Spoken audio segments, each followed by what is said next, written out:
Los payasos, esos personajes simpáticos que nos hacen sacar carcajadas y son símbolo mayormente de alegría, pero también son símbolo del horror. Mucha gente, a pesar de que fueron creados para hacer reír, le tienen pavor. De solo verlos, te pueden sacar en vez de una risa, un buen susto. Es por eso que muchas personas para Halloween se disfrazan de estos personajes añadiendo accesorios aterradores.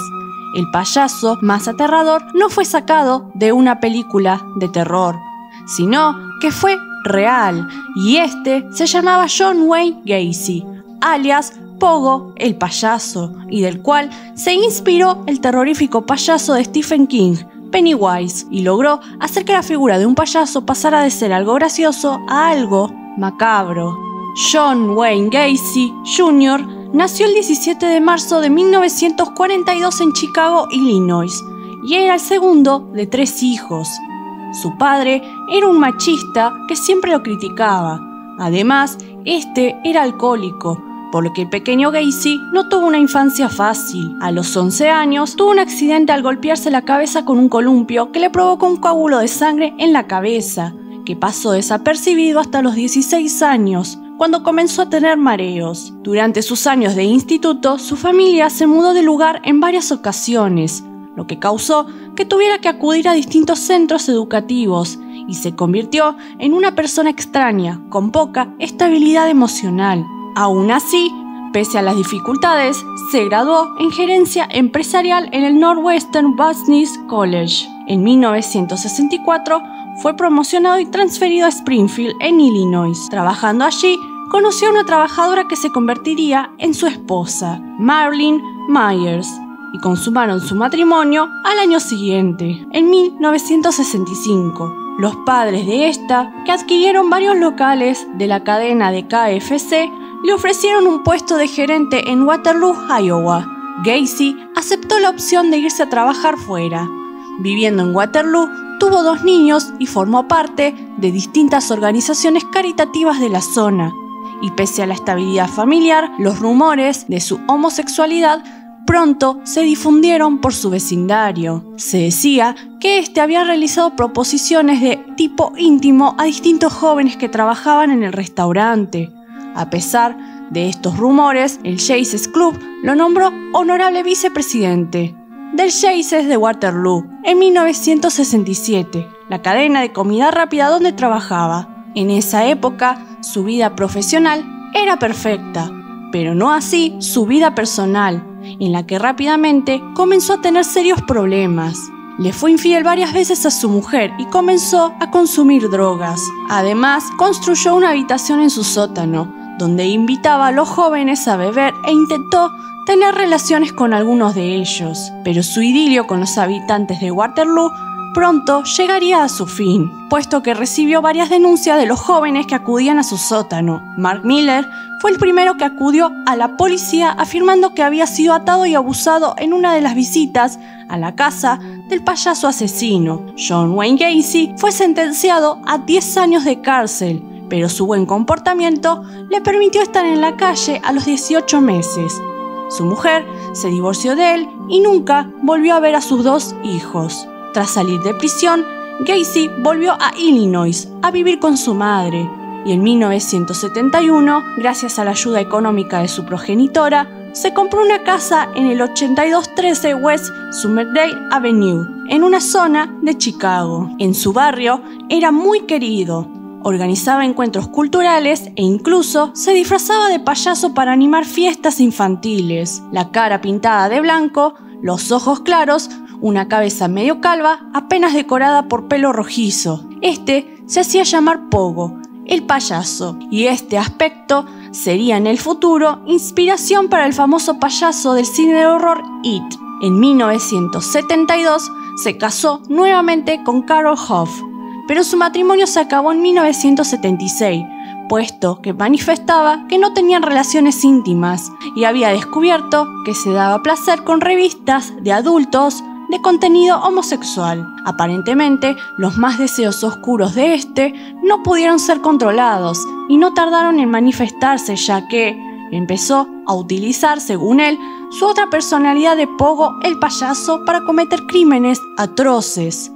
Gacy utilizaba dicho disfraz para atacar a algunas de sus víctimas, a quienes captaba con falsas ofertas de trabajo.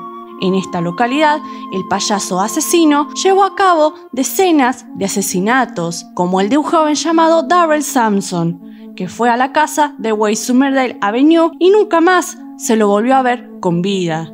Durante esa década, Gacy continuó abusando, torturando y asesinando a multitud de jóvenes.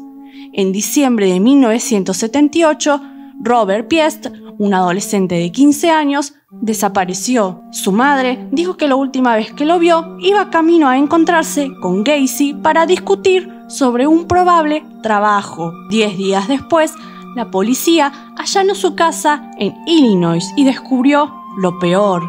Esa no sería su única víctima.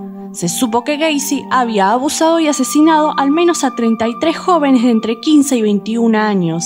Algunos de los cuerpos habían sido enterrados debajo de su propia casa y en el garage, mientras que otros fueron encontrados cerca del río Des Plaines. No todas las víctimas de Gacy lograron ser identificadas. Hubo 7 que permanecieron como NN. Sin embargo, años más tarde, a través de una prueba de ADN, se estableció la identidad de la víctima número 24.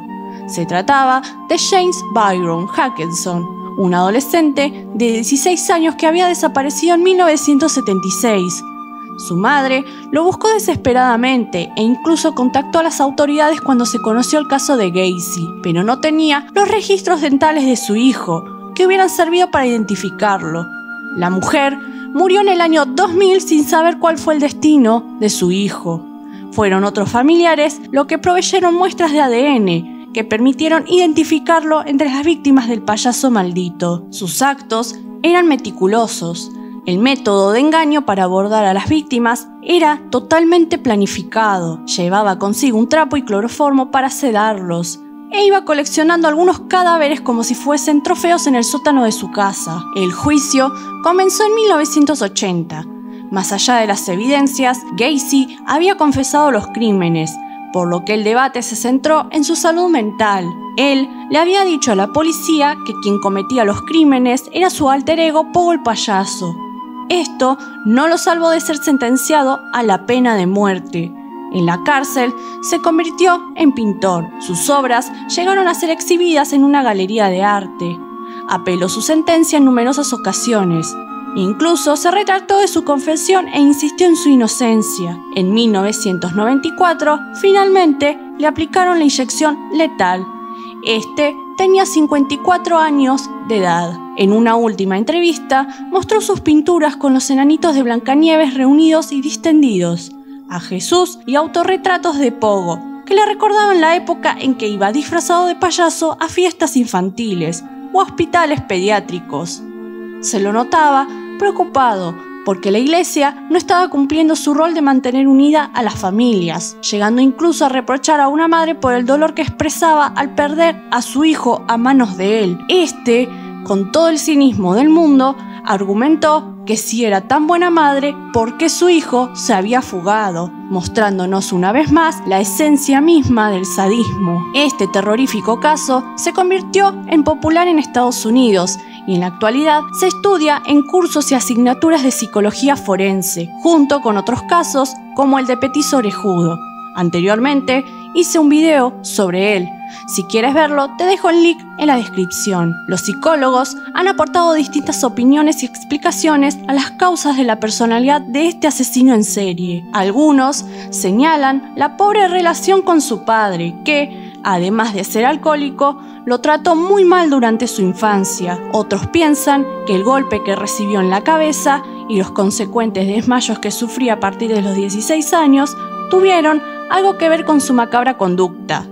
Incluso algunos psicoanalistas han sugerido que el asesinato de estos jóvenes era la expresión inconsciente del odio a sí mismo por su propia homosexualidad, condición que nunca llegó a asumir y que éste reprimía. Tras su muerte, el cerebro de Gacy fue extraído, pero el psiquiatra forense que lo examinó, y pese a las especulaciones de muchos profesionales, no encontró anormalidades que pudieran explicar la conducta violenta de él. Este mismo forense afirmó que John Wayne Gacy no cumplía con el perfil psicológico característico de un asesino en serie, y la doctora Morrison, que conoció al propio John en persona y que estudió a distintos asesinos como Ed Gein, afirmó que Gacy tenía la estructura emocional de un niño. Y así terminaba la historia del payaso más aterrador de la historia, ganando fama e incluso inspirando a payasos del cine de horror y siendo recordado, no para bien, por siempre, como uno de los asesinos en serie más sádicos de la historia criminal, dejándonos saber que detrás de una sonrisa amigable se puede esconder un temible asesino. Si les gustó el video, denle like y compártanlo con sus amigos. Eso me ayudaría mucho a crecer. No olvides seguirme en Facebook y nos vemos en el próximo video.